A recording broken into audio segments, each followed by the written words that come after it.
selamat datang di kelas IPS tentunya bersama Miss Vidi. Baik, kira-kira hari ini kita akan membahas apa ya?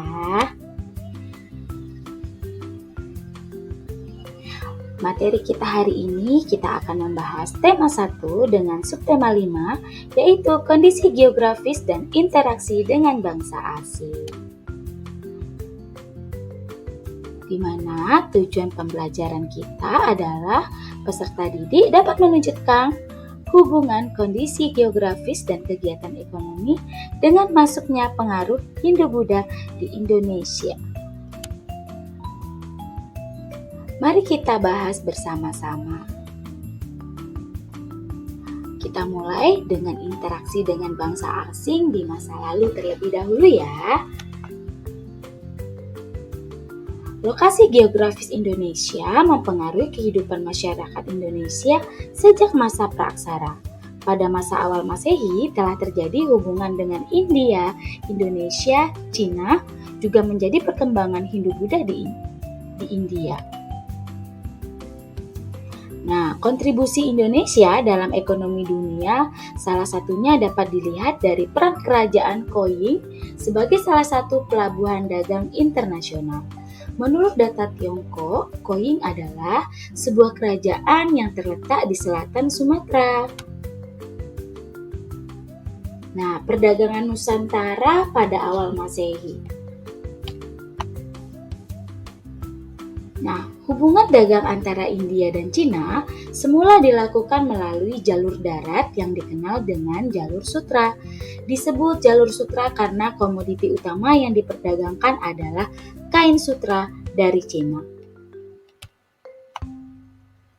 Namun karena pada awal abad Masehi, jalur darat di Asia Tengah sudah tidak aman lagi karena beberapa faktor seperti gangguan binatang, buas, dan ancaman perampok sehingga dipindahkan melalui jalur laut yaitu melalui Selat Malaka.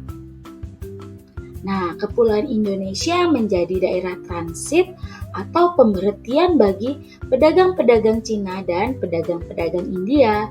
Hal ini menyebabkan Indonesia memiliki peran penting dalam jalur perdagangan. Nah, Indonesia yang salah satu komoditas utamanya adalah rempah-rempah, oleh karena itu dikenal juga dengan jalur rempah atau Spice Road. Nah, sehingga Indonesia menghubungkan antara belahan barat dan belahan timur dunia. Baik, kita akan bahas perkembangan kehidupan masyarakat pada masa kerajaan Hindu-Buddha. Nah, yang pertama itu adalah di mana ketika Indonesia menjadi jalur transit untuk perdagangan, bukan hanya perdagangan yang terjadi, melainkan juga hubungan sosial budaya. Proses penyebaran dari kebudayaan India menjadi perdebatan para ahli. Bagaimana secara pasti mereka dapat diterima dan menyebar di Indonesia.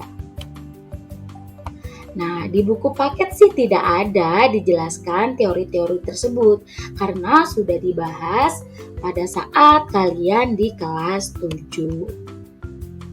Nah, di sini Miss Widi akan menjelaskan kembali sekaligus mengingatkan kalian materi yang sudah pernah kalian bahas di kelas 7.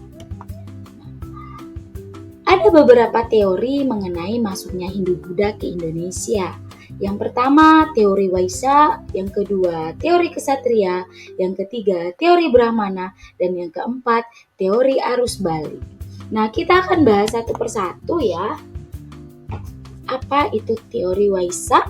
Ya, di mana dikemukakan oleh N.J. Krom. Menurut proses masuknya Hindu-Buddha ke Indonesia dibawa oleh pedagang India. Selama para pedagang India menetap di Indonesia, kemungkinan terjadinya perkawinan dengan wanita pribumi. Menurutnya, mulai dari sinilah pengaruh kebudayaan India menyebar dan menyerap dalam kehidupan masyarakat Indonesia.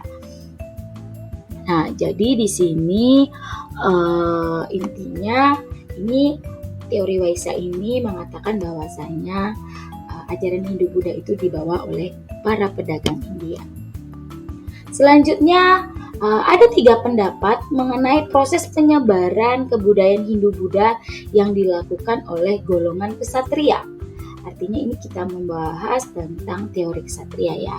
Di sini ada 3 tokoh. Yang pertama menurut C.C. Bird, kemudian menurut Mukherjee, dan yang ketiga J.L. Moynes. Nah, kita lihat ya, menurut C.C. Bird, para ksatria India terlibat konflik masalah perebutan kekuasaan di Indonesia. Bantuan para ksatria ini membantu kemenangan salah satu kelompok, sehingga hadiahnya ada di antaranya para ksatria ini dinikahkan dengan salah satu putri kepala suku yang dibantunya. Sehingga ksatria ini dapat menyebarkan kebudayaan Hindu-Buddha dengan mudah kepada keluarganya. Sedangkan menurut Mukherjee bahwa golongan ksatria lah yang membawa pengaruh kebudayaan Hindu-Buddha ke Indonesia. Mereka membentuk koloni-koloni yang berkembang menjadi kerajaan. Nah, sementara itu menurut J.L. Moynes, dia menghubungkan proses terbentuknya kerajaan-kerajaan di Indonesia pada abad ke-15. Nah, pada abad yang sama situasi serupa terjadi pula di India. Ada di antara keluarga kerajaan di India Selatan melarikan diri ke Indonesia dan membangun kerajaan di Indonesia. Selanjutnya itu adalah teori Brahmana dikemukakan oleh Joseph Van Leeuwen. Menurutnya, kebudayaan Hindu-Buddha dibawa oleh Brahmana. Alasan kuatnya adalah adanya peninggalan kerajaan pada prasasti yang menggunakan bahasa Sanskerta dan bahasa Pallava. Kedua bahasa ini dikuasai oleh golongan Brahmana.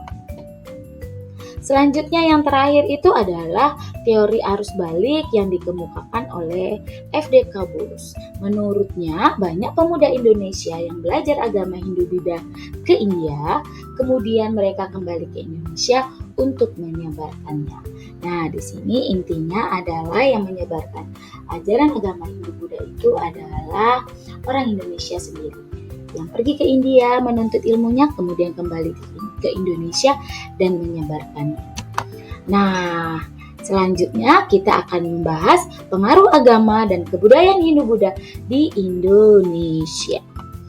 Nah, pengaruh agama tentu saja munculnya agama Hindu-Buddha di Indonesia. Kalau untuk kebudayaan banyak banget nih peninggalan dari kebudayaan Hindu-Buddha di Indonesia, seperti kesusastraan, contohnya Ramayana, Mahabharata, Sangkyang Kamahayanika, Arjuna Wiwaha, Semaradanaha, Arjuna Wijaya, Bharatayuda, Sutasoma, dan lain-lain. Kemudian ada juga peninggalannya candi. Contohnya candi bercorak Hindu itu seperti Candi Prambanan, Candi Panataran, Candi Dieng. Sedangkan untuk contoh candi yang bercorak Buddha seperti Candi Borobudur, Candi Sewu, Candi Mendut, dan Candi Muara Takus. Kemudian peninggalan ajaran agama Hindu-Buddha itu juga dapat kita temukan seperti seni pahat dan ukir, salah satunya relief pada candi. Kemudian ada patung dan arca yang biasanya itu digunakan dalam ibadah ya. Dan yang terakhir itu adalah barang-barang logam seperti cincin, kalung, dan rantai. Nah, terima kasih untuk anak-anak Miss Widi yang sudah menonton video ini sampai selesai. Dan sampai jumpa di video selanjutnya dengan materi yang baru. Dan ingat ya, untuk mendukung channel Miss Widi, jangan lupa subscribe, like, and share video ini. Semoga bermanfaat. See you, bye-bye.